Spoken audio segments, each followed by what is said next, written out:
Before this episode ends, a prince is dead, a dragon is at the bottom of the sea, and Rhaenyra Targaryen, the woman who has fought her entire life to sit on the Iron Throne, has just lost the one person she cannot replace. Season 3 of House of the Dragon doesn't ease you in. It doesn't give you a recap, a montage, or a gentle reminder of where we left off. It opens with fire, it closes with grief, and in between, 66 minutes of the most devastating television HBO has produced since The Red Wedding. This is everything that happens in Season 3, Episode 1. And I promise you, nothing will prepare you for how it ends. The episode doesn't open where you expect. No fleet, no throne, no Rhaenyra.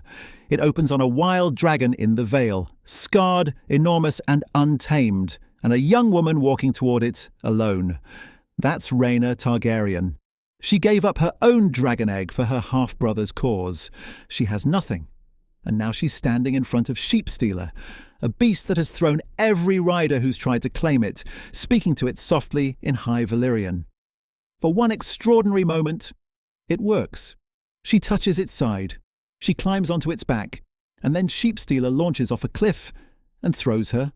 It's not a triumph, it's a warning. This dragon is not tamed. It has simply tolerated her. For now. And that difference is going to matter enormously before the episode is over. Meanwhile, on the road out of King's Landing, Aegon II and Larys Strong are not having a good morning.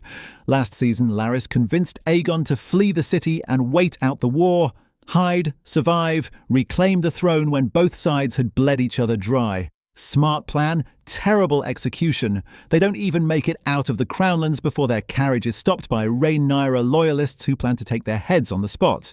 Aegon, burned, broken, and apparently unable to stop being an insufferable king for even 5 minutes, refuses to kneel. So Larys does the only thing left. He reveals exactly who Aegon is, not to betray him, to save him. A living king is worth a reward. A dead one is worth nothing. Their captors execute the rest of the convoy and take Larys and Aegon alive, putting them in chains and heading straight for Dragonstone. Rhaenyra doesn't know it yet, but her greatest enemy is being gift-wrapped and delivered to her front door. Whether that turns out to be a gift or a trap is a question this season hasn't answered yet. Alicent Hightower is one of the most fascinating characters in this show because she keeps making the wrong choice for almost the right reasons. She knows Aemond on the throne is dangerous. She knows his presence in King's Landing with Vhagar, the largest dragon alive, is the one thing keeping Rhaenyra from simply flying in and ending the war. So she does something extraordinary. She forges a letter in Aemond's name, sending orders to Lord Ormond Hightower in the field to stand down. She's actively undermining her own son to stop a massacre, and when she confronts Aemond directly, he kisses her, his own mother.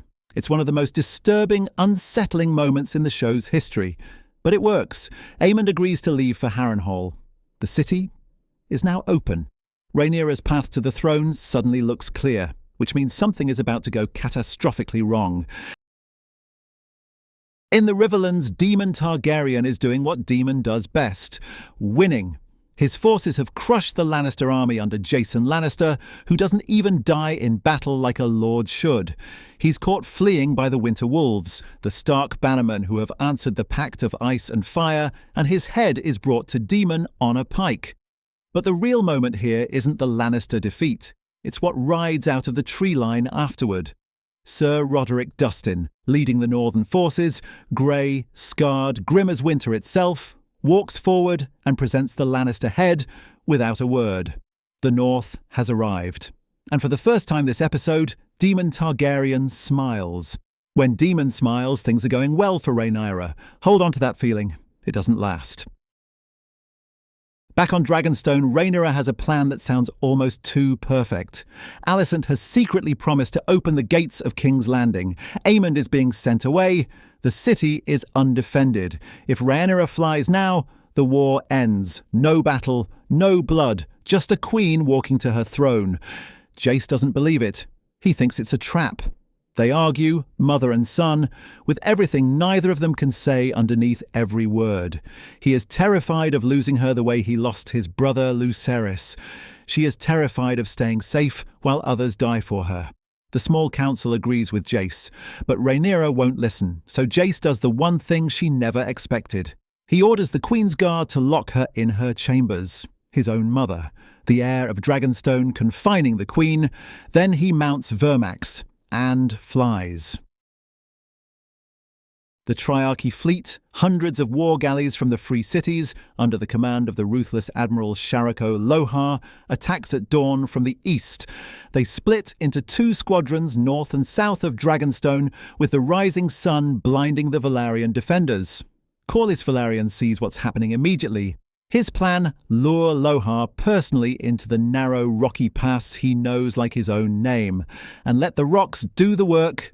It's brilliant. But Lohar isn't just fighting for the Greens. She's fighting for revenge, a personal grudge against the Sea Snake going back decades.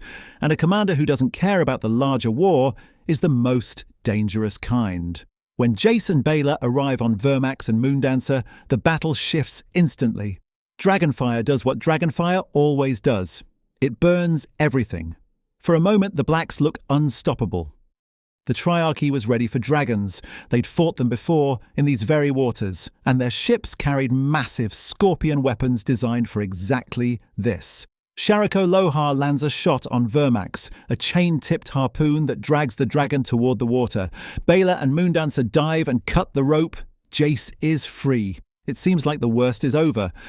And then Rhaena arrives on Sheepstealer. She saw the battle from the sky and flew to help. But Sheepstealer is wild, barely controlled, and the moment it enters the fight, it turns on the other dragons, clawing at Vermax, scattering Moondancer, breaking the formation that was winning the battle. In the chaos that follows, a second Triarchy harpoon finds Vermax. This time, there is no cutting the chain. The dragon hits the water and begins to sink. Jace unclips from the saddle as Vermax pulls him toward the deep. He lets go. He surfaces. He is alive. He had his whole life ahead of him. The crown, his mother's throne, the future he had spent every season of this show building toward. He surfaced, and in the second that it took the Triarchy archers to spot him, everything ended. 3 arrows, not a duel, not a dragon, not a great villain. 3 arrows from anonymous soldiers on a ship who didn't even know who he was. That's how Jacaerys Velaryon, Prince of Dragonstone, heir to the Iron Throne, the boy who secured the North, who built the Dragon Alliance, who locked his mother in her room to keep her safe, dies. And somewhere above it all, Baela on Moondancer sees it happen. And there is nothing she can do. Corlys Velaryon surveys what remains. Spicetown, his ancestral home on Driftmark, has been sacked and burned. It will never be rebuilt. The Velaryon fleet has lost 1/3 of its strength. His bastard son Alyn killed Sharako Lohar in the water, a personal victory in the wreckage of everything else. And somewhere in Dragonstone, a locked door opens, and Rhaenyra Targaryen walks out. She doesn't know yet. She will soon. The woman who has already buried one son, young Lucerys, killed at Storm's End, is about to learn she has now buried another. Corlys said it best, standing over the ruins. If this be victory, I pray I never win another. The Blacks won the Gullet. They held the blockade. They broke the Triarchy. And they lost the one person who might have eventually ended this war without destroying everything. Rhaenyra is still queen. She still has dragons. She still has armies. But grief does something to people. And the queen who walks out of that room is not the same woman who walked in. Episode 2 cannot come fast enough, because the Dance of the Dragons just got darker, and Aemon Targaryen is still out there, on Varga, with no leash and no king to answer to. Join us next week at the same time for the Episode 2 recap.